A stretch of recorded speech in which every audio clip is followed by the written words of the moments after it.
Dear friends, सलाम अलैकुम। मां मुख्तियार अब्बासी आहियां, हमेशह वांगुरु अव्हां सां गॾु आहियां। अॼु पंहिंजो जेका तमामु सोशल मीडिया जी वॾे में वॾी सुर्खी ख़बर आहे ऐं सॼी सिंध खे जंहिं लोॾे विधो आहे, परेशान करे विधो आहे, उहा आहे ठरी मीरवाह ज़िले ठरी मीरवाह जेको ज़िले खैरपुर जो तालुको आहे। खैरपुर जो रिटायर मास्टर सारंग शर जी मासूम छोकिरनि सां जिन्सी ज़्यादती ऐं उन्हनि जा वीडियो भरण जा मुकमल तफ़सील हथ आया आहिनि, जेकी हिन वीडियो जी सूरत में अव्हां दोस्तनि सां शेयर कयां पियो। अञा वधीक जीअं तफ़सील मिलंदा त अव्हां दोस्तनि सां शेयर कबा। हीउ जेको मास्टर सारंग शर आहे, इहो असल में तालका फैज़गंज बि खैरपुर डिस्ट्रिक्ट जो ई तालुको आहे। उतां जो रहवासी हुयो। उते हिन जे क्रिमिनल सरगर्मियुनि जे करे उतां हू लॾे ही तालका ठरी मीरवाह में आयो। ठरी मीरवाह ऐं तालका फैज़गंज में जेको आहे सो शर बिरादरी जा माण्हू अक्सर घणो रहंदा आहिनि। शर माण्हू सभु हिकिड़े माण्हू जे ख़राबु हुजण जे करे सॼी ज़ात ख़राबु कान्हे, ऐं शहरनि में तमामु सुठा माण्हू, ज़बरदस्त इल्मु दोस्त, वकील, डॉक्टर, इंजीनियर, ॿिया लिखिया पढ़िया माण्हू बि आहिनि। पर ख़बर न आहे त हीउ जिन्सी जेको बघियड़ आहे इहो कीअं उते पैदा थियो। त अचूं था त कुझु साल अॻु हिन मास्तरीअ तां रिटायरमेंट वरिती। मासूम छोकिरनि खे फासाइण ऐं उन्हनि सां ज़ना करण जी वाहियात हरकत हिन जी पुराणी हुई, पर उहा मंज़र आम ते न पे आई। हिन उन जो जेको सहारो आहे उहो ट्यूशन सेंटर जे नाले में वरितो। ट्यूशन सेंटर ते हिन मुख़्तलिफ़ छोकिरनि खे जेको आहे उते ट्यूशन जे नाले में घुराए ऐं उन्हनि सां जेको आहे सो जिन्सी ज़्यादती कई पे। ताज़ो कुझु ॾींहं अॻु 10 सालनि जे मासूम छोकिरे साहिल मंगणहार खे पंहिंजे घर जे उताक वारे कमरे में घुराए उन सां रेप कयो ऐं हिक ॿिए छोकिरे खे चयो त तूं वीडियो भर। वीडियो भरण वारो छोकिरो बेदरअसल हिन जो सतायल हुयो।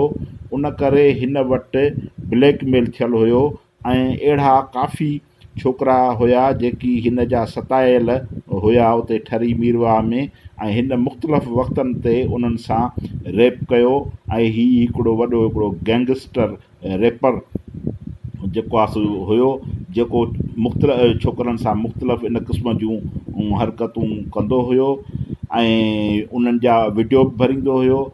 सोशल मीडिया ते उहे वीडियो जेके आहिनि उहे कुझु 4-5 वीडियो अहिड़ा आया आहिनि जेकी ही मुख़्तलिफ़ छोकिरनि सां ही मुख़्तलिफ़ अंदाज़ में ही करे पियो, ज़ना करे पियो ऐं उहे वीडियो वायरल थिया आहिनि। पर इख़्लाक़ी तौरु असां उहे वीडियो हिते नथा रखी सघूं, छो त पंहिंजो उहे वीडियो बहितर न आहिनि त पोइ उहे वीडियो उन सूरत में हिते अचनि। तंहिंजे करे असां उहा ॻाल्हि ॿोल तव्हां सां जेका गॾिजी आहे उहा शेयर कयूं था। हिन छोकिरे जंहिं वीडियो भरी पे उन छोकिरे बहादुरी करे ऐं पंहिंजो पलांद पाइण जे लाइ उहा वीडियो वायरल कई।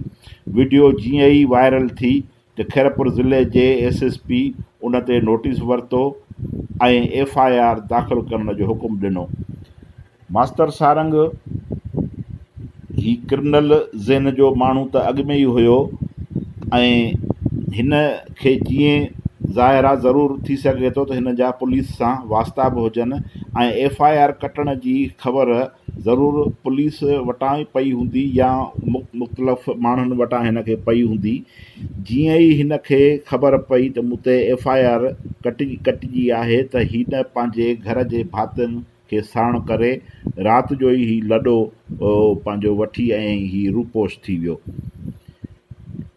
रूपोश थियण खां पोइ पुलिस हिन जे घर ते छापा हयां, पर ही जीअं त रूपोश थी वियो हुयो, पंहिंजो घर जा समूरा भाती पाण साण करे मुख़्तलिफ़ हंध ॾांहुं हलियो वियो हो, जंहिंजे करे पुलिस हिन जे गिरफ़्तार हिन खे कोन करे सघी। मास्टर सारंग खे जीअं ही वीडियो वायरल थी ऐं उन ते FIR कटी त उन शहर जा ॿिया मुख़्तलिफ़ सतायल छोकिरा, जिन में हिकिड़ो जांवरी छोकिरो आहे ऐं ॿियो हिकिड़ो मङणाहार छोकिरो आहे, उहे बि जेके आहिनि उहे थाणे ते पहुता ऐं उन्हनि बि जेको आहे सो अचे पुलिस खे दांह ॾिनी त असां बि हिन जा सतायल आहियूं, असां सां बि हिन जेको आहे सो मुख़्तलिफ़ वक़्तनि ते हिन क़िस्म जी जेका आहे सा उहा दरिंदगी जो दरिंदगी कई आहे। त हीउ हिकिड़ो अजीब सिंध जे तारीख़ जो हिकिड़ो अजीब केस आहे त हिकिड़ो मास्तर, मां उस्ताद हिन खे न चवंदुसि, हिकु मास्तर, हिकु लिखियो पढ़ियो माण्हू जेको इन क़िस्म जूं हरकतूं करे, मां त हिन खे नफ़्सियाती वहशी मरीज़ सम्झां थो ऐं थी सघे थो त हिन सां गॾु ॿी बि का गैंग हुजे ऐं उहा गैंग जेको आहे सो गॾियल इन क़िस्म जी हरकत कंदी हुजे ऐं उहे वरी वीडियो भरे वरी उन जी ज़हनी तस्कीन वठणु, हीउ हिकिड़ो अजीब जेका आहे सा हिकिड़ी बीमारी आहे। हिन वाहियात ऐं हिन जेको दरिंद सिफ़त माण्हू आहे, हिन खे तमामु सख़्त में सख़्तु सज़ा मिलणु खपे। हिन ते दहशतगर्दी जा ऐं ॿिया मुख़्तलिफ़ जेके आहिनि सो उहे केस लागू कया वञनि। हिन ते सिर्फ़ु रुॻो जेको आहे सो छोकिरनि सां ज़ना जा केस न, पर साइबर क्राइम जा केस बि हिन ते लागू कया वञनि, छो त हिन वीडियो जेको आहिनि सो उहे नेट ते रखियूं आहिनि ऐं उहे भरायूं आहिनि त इहो साइबर क्राइम बि थिए थो।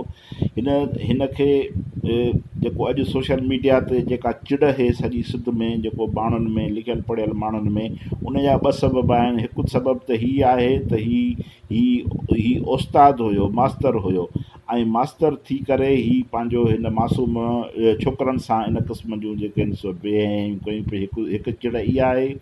ॿी चिड़ हीअ आहे त पंहिंजो हिन वरी उन्हनि जूं वीडियोज़ जेके आहिनि सो भरे वरी उहे वायरल कयूं आहिनि। त हीअ हिकिड़ी तमामु वॾी बेहयाई आहे ऐं पंहिंजो हिन खे तमामु वॾे में वॾी सज़ा अचणु खपे ऐं असांखे उमेदु आहे त हिन खे सज़ा ईंदी।